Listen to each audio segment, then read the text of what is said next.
Gracias por informarse con Delfino.cr. Ingrese a delfino.cr/inclinada, suscríbase para disfrutar de todos nuestros servicios con una cuenta Delfino Más. Delfino.cr. Hoy quiero decirlo con todas las palabras: ¡páguele a la caja! ¡Pague la deuda con la caja! He oído argumentos de todo tipo, pero pocos argumentos tan estúpidos, tan ridículos. Para mí es más rico comer arroz y frijoles en paz que venderle el alma a Satanás. Debería tomar un vasito de agua antes de hablar para que pueda coordinar la lengua con el cerebro. Pero aquí o todos rabones o todos culones, pero no unos ñatos y otros narizones. Se toman un vaso de me vale madre. Creo que me extrañaban, ¿verdad? Coca-Cola sin azúcar presenta Curul en llamas, cubriendo y sufriendo la Asamblea Legislativa, porque alguien tiene que hacerlo. Hola queridos suscriptores de Delfino.cr, bienvenidos a un nuevo programa de Curul en llamas, el podcast semanal donde les comentamos los temas más relevantes e irrelevantes de la Asamblea Legislativa. Les saluda Luis Marigal desde el 12 de agosto del 2022, como siempre en compañía de... May, espero que todas y todos estén bien. Los temas para esta semana: vamos a hablar de la liquidación presupuestaria que fue rechazada esta semana. Vamos a hablar de la reforma al reglamento para que las votaciones sean públicas y cómo esperamos esto sea votado la próxima semana. De las relaciones entre el Ejecutivo y la Asamblea Legislativa, que han tenido varias reuniones bilaterales esta semana, así como de la por fin aprobación en segundo debate del proyecto de recuperación de riqueza atunera y algunos otros varios proyectos, varios temas varios. Sí, exacto. Pero empecemos con la liquidación presupuestaria. Y lo primero, Lucho, ¿qué es la liquidación presupuestaria y por qué la Asamblea tiene que votarla?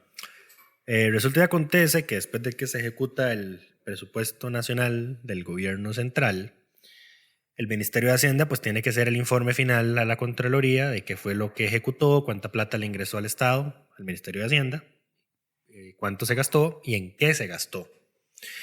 Ese es el informe de liquidación. Hacienda lo manda a la Contraloría lo analiza, ve si se cumplen los principios financieros, los principios económicos, las leyes relativas a la materia, si se han cumplido sus órdenes previas de arreglar errores detectados en previas liquidaciones, y le recomienda a la Asamblea Legislativa aprobar o improbar el informe de la liquidación presupuestaria. Lo cual en la práctica no tiene ninguna relevancia, ni consecuencia, ni no pasa nada. Y por eso esto es un aburrido ritual que ocurre una vez cada año.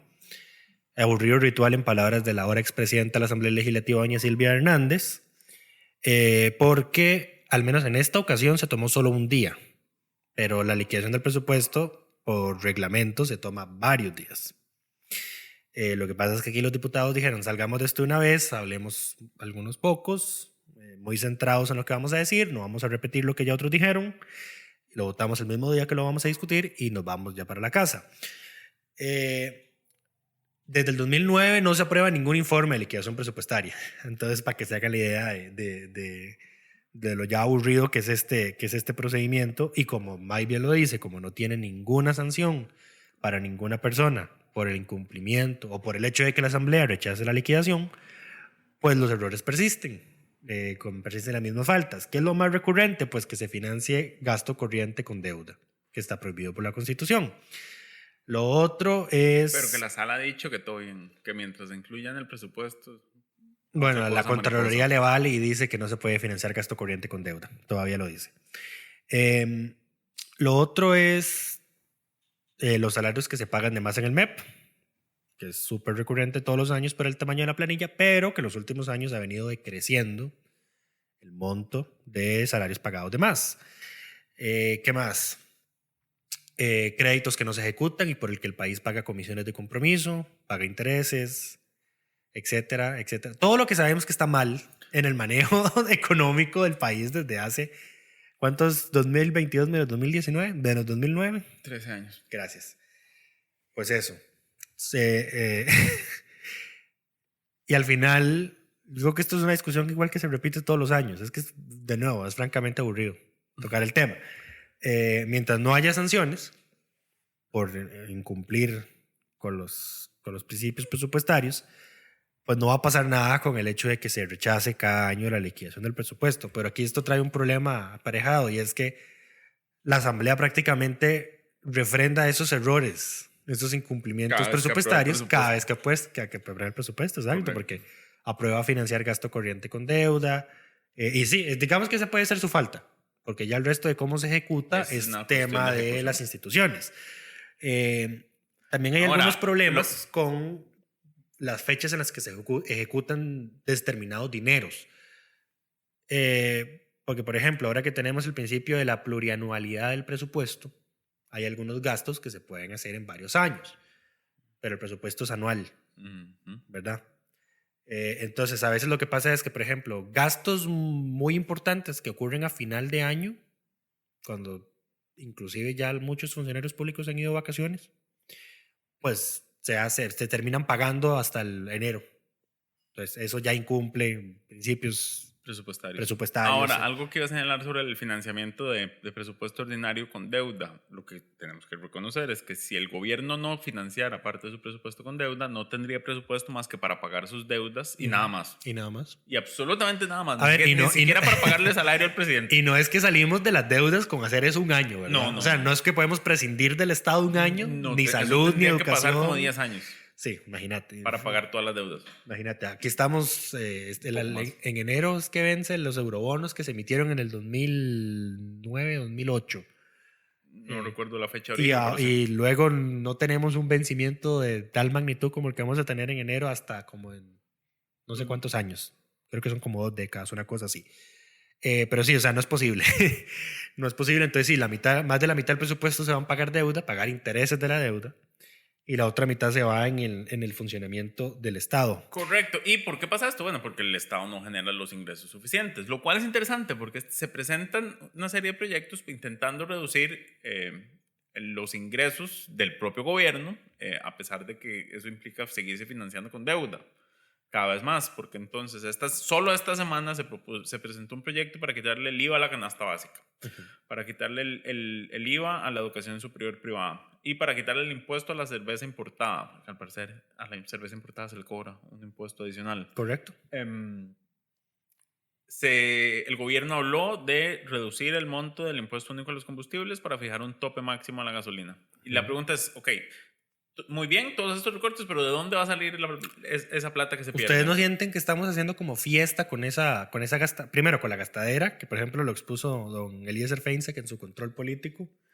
Don Eliezer tomó titulares de varios medios de comunicación, el de flexibilización de la regla fiscal, el del que el gobierno insista con el subsidio a los autobuseros, ¿qué más? Con el duplicar el salario de los ministros y los viceministros.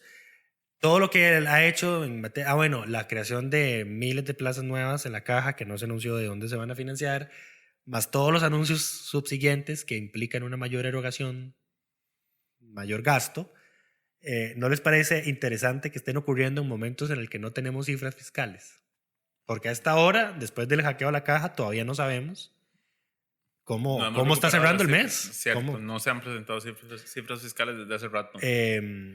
Y yo no sé, Hacienda hace rato que no dice qué está haciendo para recuperar esos sistemas.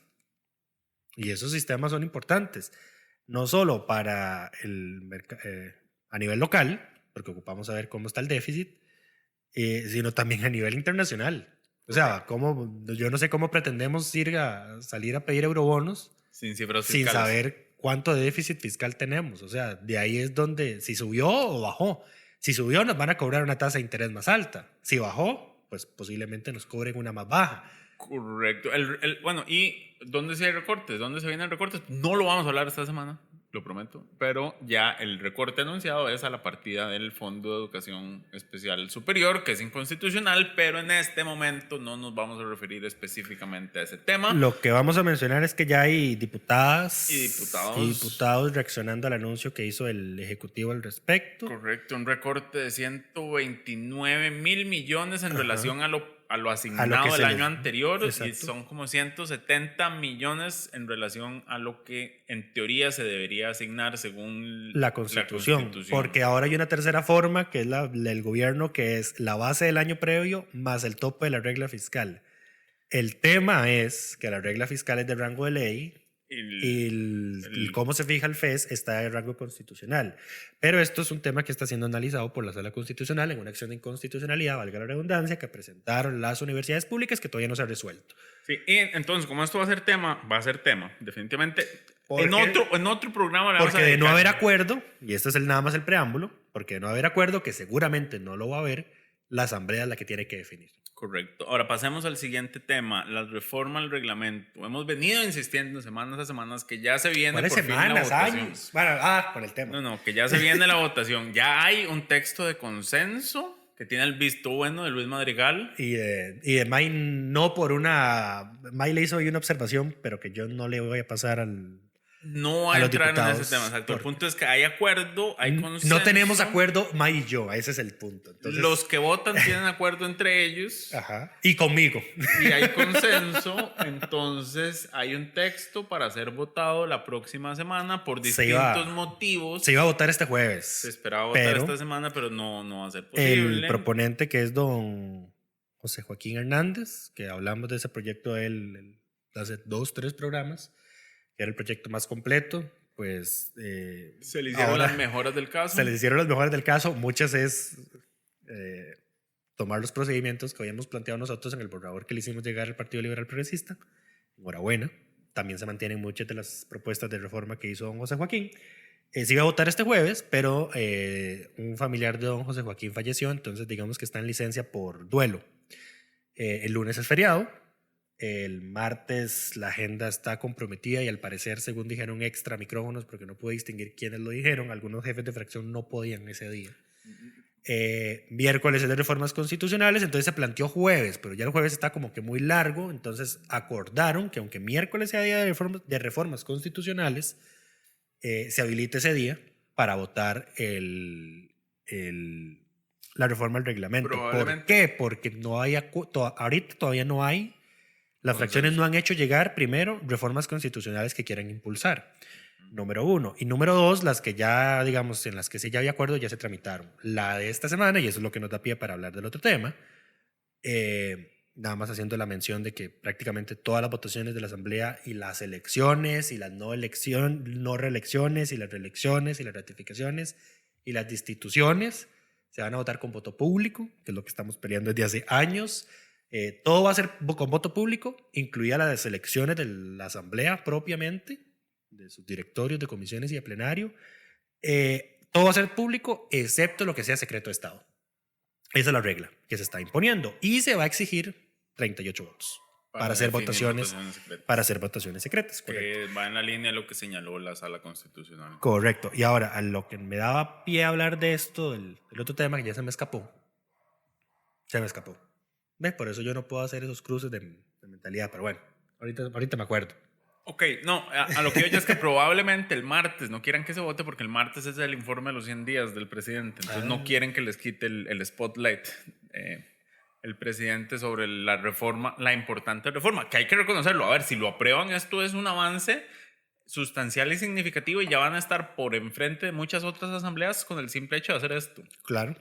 Y se le van a adelantar inclusive a la propia Sala Constitucional, que todavía no resuelve la acción que presentamos desde el 2019.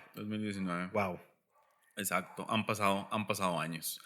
Pero bueno, estaremos atentos, estaremos expectantes a que esto suceda, así como a las primeras votaciones de nombramientos que deben realizarse próximamente y que ya deberían aplicar este principio de transparencia. Correcto. Continuando con otros temas, esta semana, este es un dato curioso, porque no hay nada muy significativo realmente como resultado, pero el Poder Ejecutivo decidió iniciar reuniones entre el presidente, la ministra de la Presidencia y las distintas fracciones legislativas. Inicialmente se empezó con la fracción del Frente Amplio, pero no hay resultados concretos, ni hay mayor información que salga de los resultados de estas sesiones. Datos curiosos. No deja de ser interesante que estas reuniones se dan una vez que el Ejecutivo ya no tiene el control de la agenda legislativa y no al revés, como uno hubiera pensado, como yo me reúno con las fracciones para impulsar mi agenda. Y no, es como, bueno, usted ahora tiene el control, pero entonces yo retomo la atención mediática haciendo estas reuniones con ustedes.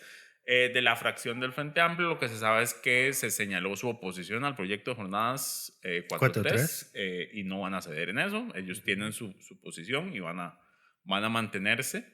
Hablaron de eurobonos, me parece, pero no negociaron nada. Creo que el FA es de la posición de que solo tienen que ser 1.500 al año. Y El Frente es de la posición de que tiene que haber una ruta fiscal, que es la misma posición del liberal progresista. Es súper interesante cómo están coincidiendo ellos dos, ¿verdad? Ellos coinciden en algunos temas, hay otros en los que no. Pero Digamos, en este tema... francamente íbamos a esperar, después de las elecciones, nosotros, no sé, vaticinando que iba a ser una confrontación permanente entre el liberal progresista y el Frente Amplio, y no, miras que no. Lo ha sido en algunos frentes Pero más mediáticos, pero en poquitos. temas económicos de fondo no han entrado en muchas discusiones. Tampoco hay mucho tema, y eso reconozcámoslo, es que la agenda estuvo ligera. Cierto. Pero en eurobonos ambos son de la posición de 1.500 y después vemos, una vez tengamos una ruta fiscal.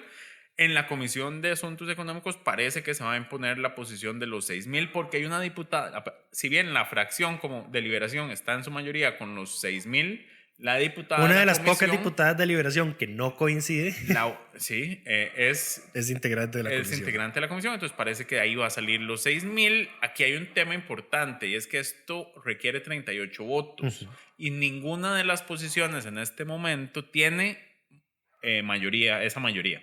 Porque Liberación, el liberal progresista y el Frente Amplio, van por 1.500. Van por 1.500 y suman 29 votos. Del otro lado está la Unidad, Nueva República, el oficialismo y estos dos de Liberación, que son, aparte de doña Carolina, creo que se llama la señora, el presidente de la Asamblea, don Rodrigo Arias, que también se ha manifestado a favor de los 6.000. Lo cual me hace sospechar que la fracción de la Liberación puede terminar inclinándose por esa posición si don Rodrigo los logra convencer.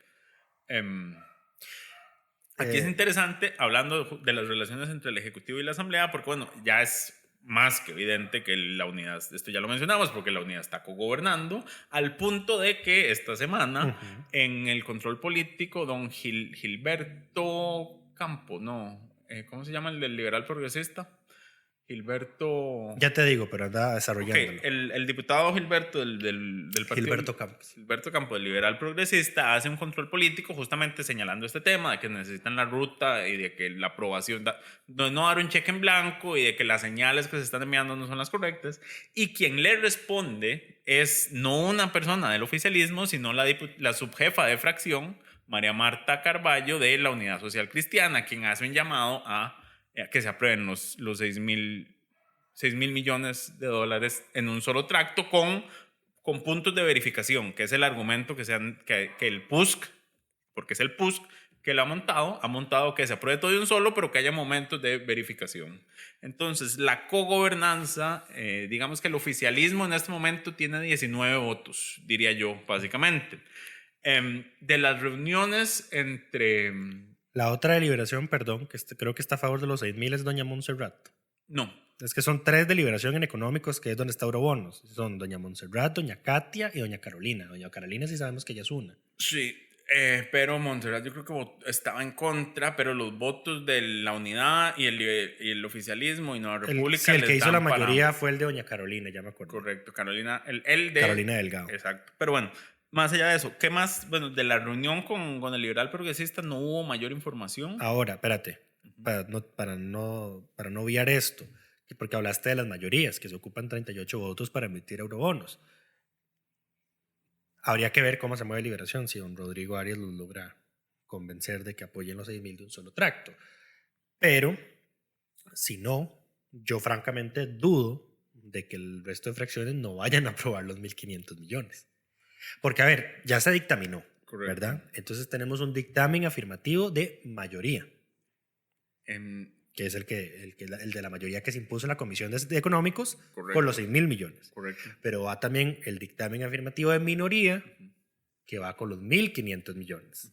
Entonces, si en el plenario, para los que no saben, cuando hay varios dictámenes, se vota primero el mayoritario. Y el mayoritario. Entonces, en este caso, al ser el de los 6.000 millones, si se rechazara por no alcanzar la mayoría requerida, se pasa al siguiente dictamen, que es el minoritario afirmativo. Que sería de los 1.500. Correcto. Si se rechaza, no recuerdo si con los proyectos se votaba el texto base o se archivaba de una vez. Eso es por el presupuesto. Eso solo con el presupuesto, correcto. Entonces, si se rechazara el minoritario, que son los 1.500 millones, pues ahí sí el proyecto de Eurobono se rechaza y el gobierno tendrá que ver qué hace para conseguir la plata que necesita. A ver, una consulta, Lucho, porque, perdón que te meta el caballo, pero ese es un tema que se hace con los presupuestos.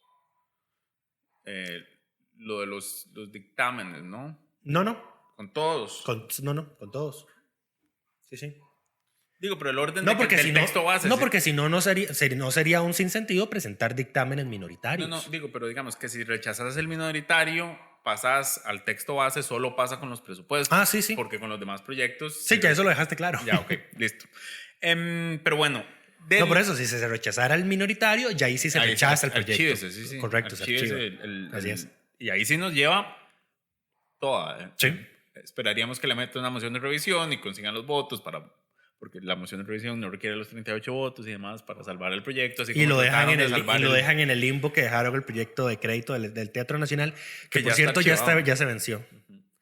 Increíble. Pero bueno, de las reuniones con el liberal progresista no salió mayor información, más allá de lo que suele suceder en estas conferencias de prensa. El presidente sale y dice, conversamos de esto y esto. Estamos de acuerdo en muchas cosas. Muchas gracias por el café. Muchas gracias. Aquí queda la ministra y la bancada. Igual no dicen nada. No dicen absolutamente nada. A ver, y no solo con las reuniones entre fracciones, porque por ejemplo con las reuniones de la comisión de enlace que negocia el FES está pasando exactamente lo mismo. Correcto. Ayer, ¿qué pasó? El escándalo por el recorte inconstitucional que pretende el gobierno al FES. La conferencia de prensa, no fue una conferencia de prensa porque no permitieron preguntas de la prensa que estaba presente. Ajá. Y lo otro es que, no ahondan en detalles. Porque primero, el presidente de CONARE, que es el actual rector de la UNED, don Rodrigo Arias Camacho, para que no lo confundan con don Rodrigo Arias Sánchez, dice, es que acordamos no hablar de números. Porque primero las universidades presentaron su propuesta y dijeron, la regla de la Constitución. Ajá. Y el gobierno dice, no, les vamos a recortar más del 25%. Pero en la conferencia de prensa van y dicen, no vamos a hablar de números porque seguimos en la negociación. Pero se filtra la propuesta del gobierno, sacamos las matemáticas y ahora las universidades están reaccionando a base de ello. Entonces, no entiendo para qué al fin y al cabo convocan a conferencias de prensa si no van a decir nada. La propia reunión de Chávez... Podría hacer una declaración, un comunicado de prensa ya. Sí, es que para una declaración, para esa gracia, lo grabas con una cámara y lo mandas por WeTransfer, lo mandas por WhatsApp. No hagas ir a la prensa a un lugar bajo una falsa expectativa de que van a poder responder sus preguntas. La reunión entre Rodrigo Arias y Rodrigo Chávez... pasó exactamente lo mismo. No dijeron nada relevante. ¿Qué fue lo que dijo Chávez? Que Rodrigo Arias le dio consejos. Nada más. ¿Cuáles? Y que no se acordó nada. Exacto. Entonces, putica. No, hombre, qué bárbaros. Exacto. Ahora, que sí, del liberal progresista no vi que saliera mayor cosa, de la unidad tampoco. Lo que sí se filtró, después, un diputado lo dijo públicamente, fue don Leslie Bojorge, que el presidente le había dado su apoyo para avanzar en la eliminación de la reelección automática e indefinida de los magistrados del Poder Judicial. Con el tema de la indefinida estamos de acuerdo, con el tema de que tengan que ir por 38 votos cada vez, sabemos y lo hemos dicho amplias veces y si este proyecto llega a discutirse a fondo, vamos a tener que dedicarle un programa a esto de por qué esto es una pésima idea. Pero bueno, aquí seguimos con el cogobierno y el cogobierno no apunta nada bien en temas de independencia judicial. Sí, y hablando de cosas que se le comentan en privado, la clase política, don Eli Feinsack también reveló que el ministro de Hacienda, don Nogui Acosta, le dijo en privado que la posibilidad de la venta de varios activos, Bixa, Raxa y Fanal. Correcto, pero que eso es de que no se termina de concretar. Ahora ya hay un proyecto liberal progresista para vender la mitad de Fanal. Ajá. No la mitad, el 49%. Eso no es la mitad, Lucho. No, porque la mayoría, digamos, seguiría en manos estatales. La mayoría accionaria. Ajá. Sí, la mayoría accionaria seguiría siendo... Creo que eso es lo que hizo Alemania, precisamente. Alemania hace poco, si no mal recuerdo, fue otro país europeo, nacionalizó las empresas eléctricas pero lo que hizo fue como comprar el 51%, dejarse el 51%. Sí, se suele hacer para que siga siendo estatal, pero no. Exacto, sí, sería exactamente lo mismo. Pero con inversión privada. Ajá, pues sí. El liberal progresista está ya más beligerante en temas de control político, al menos esto pudimos ver esta semana. Porque don Eli Feinsack, en ese discurso de que el gobierno no tiene una ruta económica y que está más bien gastando más plata mientras no tenemos cifras fiscales, llegó al extremo de comparar el gobierno de Rodrigo Chávez con el gobierno del PAC en términos de gasto. Correcto.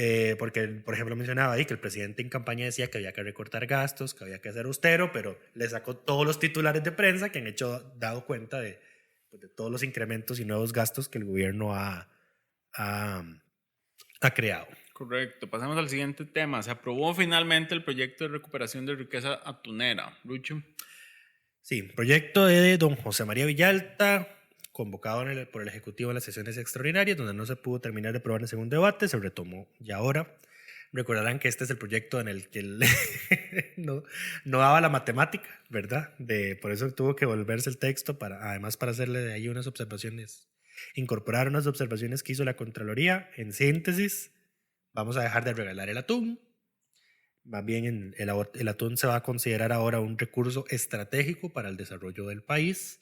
Se declaró de interés público crear una flota atunera nacional, porque aquí la mayoría del atún viene en barcos extranjeros. Exactamente. Y se regula el tema de las licencias, que me parece que creo que es un tema, algo de lo más importante. Porque si no lo sabían, cuando un barco nacional o extranjero recibía el primer permiso para pescar atún, que creo que son por 60 días naturales, si descargaba, digamos, el atún en Costa Rica, ganaba automáticamente el derecho a una segunda licencia. A una renovación automática de la licencia sin pagarla. Correcto. Sin pagarla. Entonces ya eso se va a quitar con este proyecto de ley. Ahora, por cada licencia, si usted lo descarga en el país, bien, se la renovamos, pero la paga primero. Ya no la van a regalar la licencia. Sí, también hay todo un tema de cómo se cobra, digamos. Sí, además viene también un tema de ordenamiento de las zonas de pesca. Primero, que se le va a dar ahora prioridad al pescador nacional. Lo otro es que se crean, digamos, como zonas o perímetros. Uno, se mantienen las que ya están por ley y por decreto. De hecho, las que están por decreto pasan a tener rango de ley con esta ley.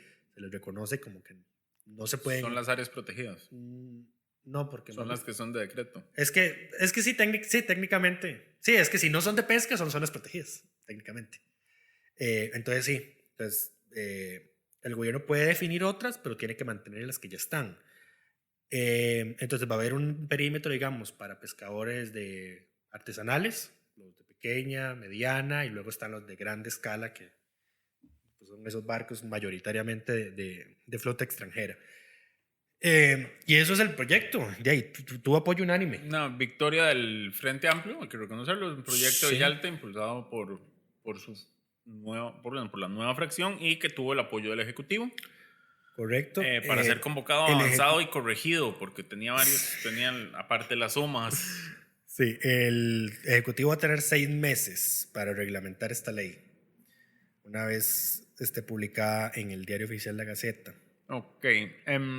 Siguiente tema. Vamos a mencionar algunos de los proyectos presentados esta semana. El más controversial en redes sociales fue, por supuesto, el presentado por el liberal progresista para modificar la ley de conservación de vida silvestre, que en este momento prohíbe todo tipo de comercialización de vidas silvestres, no solo la que se considera vida silvestre aquí, sino también la que se considera vida silvestre en su país de origen. Esto es básicamente el problema de África mía, que los animales que tiene no los puede reproducir ni usar, digamos, en su zoológico, si es que se le puede llamar. O parque temático, yo no sé qué carajo. Porque son vidas silvestres reconocidas en sus países de origen. Y entonces... A ver, y no solo por eso. Eso genera una discusión. A ver, no solo por eso, porque es que además hay una razón, yo creo que de peso adicional, y es que uno simplemente no se toma muy a la ligera el tema de introducir especies no nativas en un territorio así por así, que lo diga Australia, o los vecinos de Australia, ¿verdad? Creo que hay suficientes noticias internacionales para saber lo que ocurre cuando ocurren ese tipo de cosas. Correcto, ocurre un desastre Pero es que no está prohibido solo el animal completo, sino también la comercialización de sus partes. Por eso se generaron todos los memes del liberal progresista vendiendo osos perezosos o carne de anta y demás.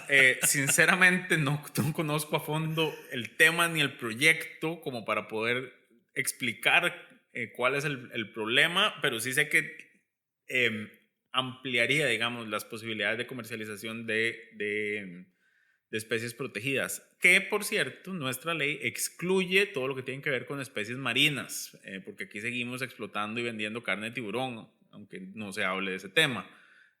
¿Y por qué si esta ley prohíbe la comercialización de especies silvestres? Bueno, porque la ley también excluye justamente a todo el tema de animales, de especies marinas, justamente para continuar con la explotación de tiburones y otras especies marinas. De hecho, no por nada, un expresidente reciente se ganó el título de enemigo de los tiburones. Correcto. Creo que doña Laura había recibido el de la defensora de los tiburones.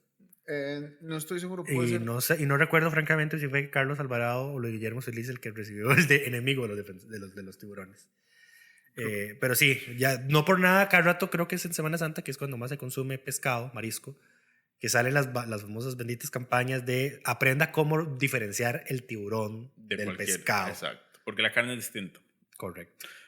Pero bueno, el otro proyecto que quería mencionar, que fue presentado esta semana y que me parece que es una buena intención, pero mal ejecutada, es un proyecto de la Unidad Social Cristiana. Yo no entiendo por qué esta gente no sabe, o sea, tienen los temas más extraños, las propuestas más raras y siempre son malas ideas.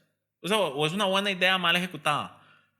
Es increíble, o sea, es increíble el nivel de, ¿cómo se llama? Inoperancia, no, ineficiencia, incapacidad, inexpertise, no sé cómo ineficaz. decirlo. No sé cómo decirlo sin que me demanden por insultarlos más de la cuenta, pero entonces no lo voy a decir.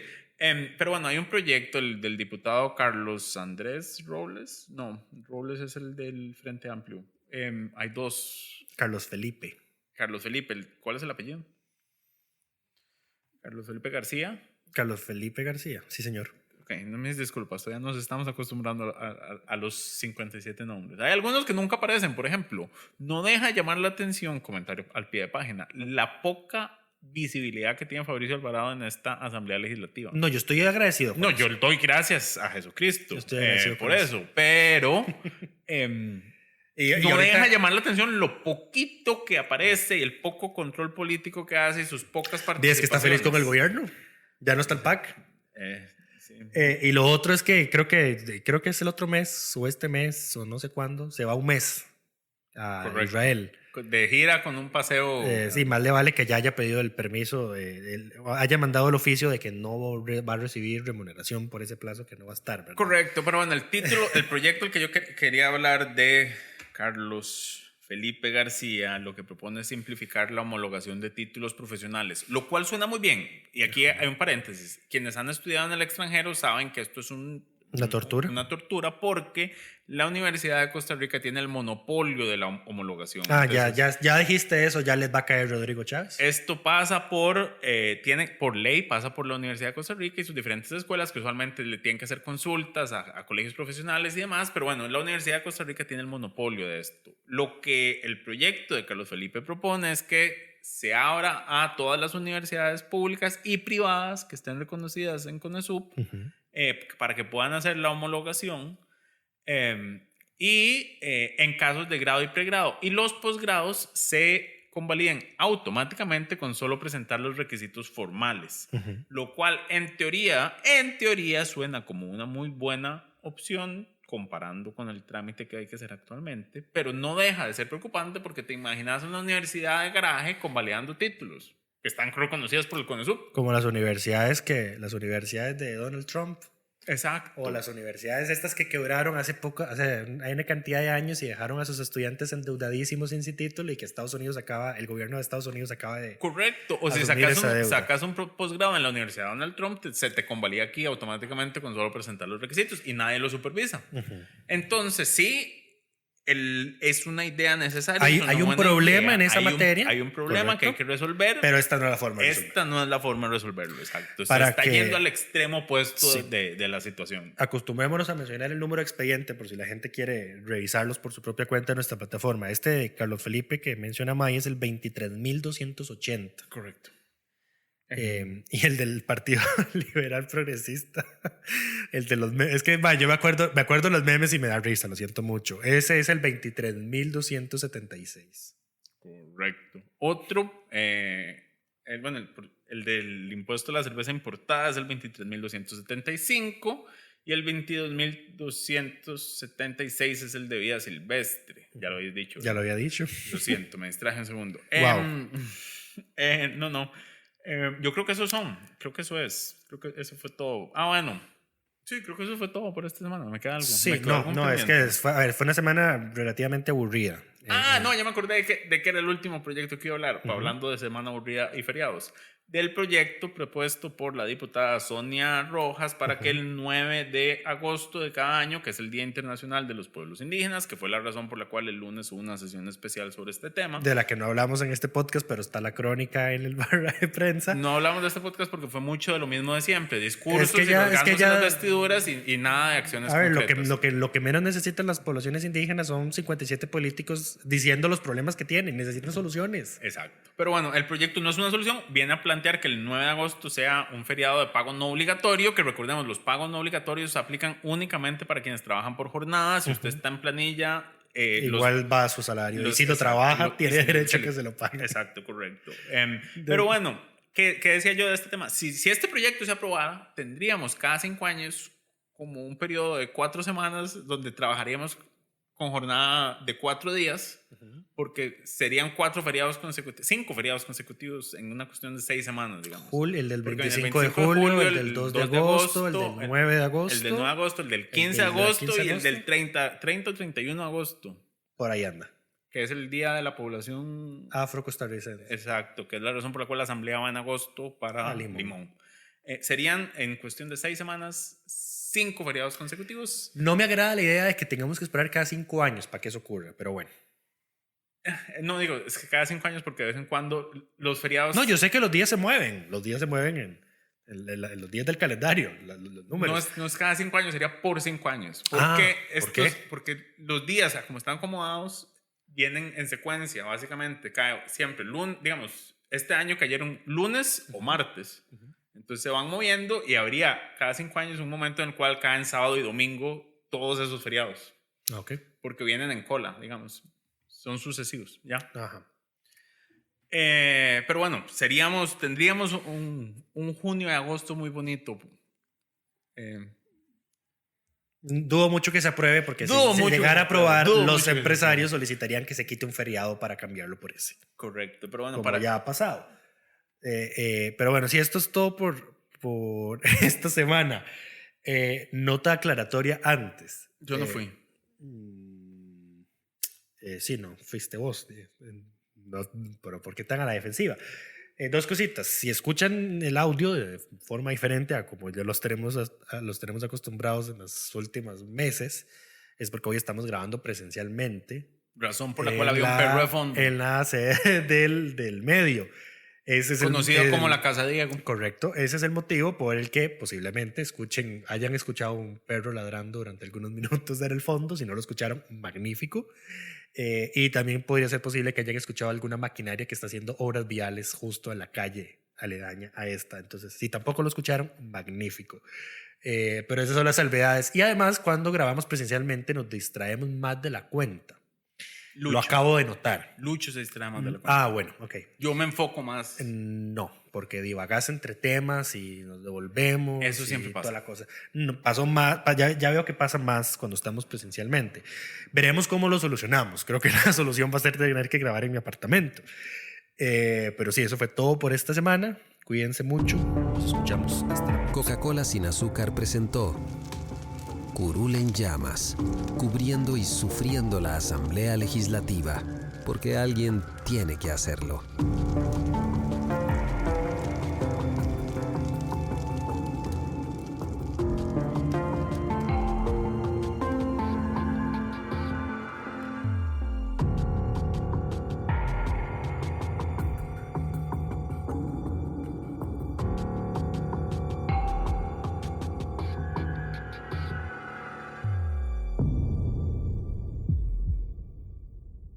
Gracias por informarse con delfino.cr. Ingrese a delfino.cr/inclinada, suscríbase para disfrutar de todos nuestros servicios con una cuenta Delfino Más.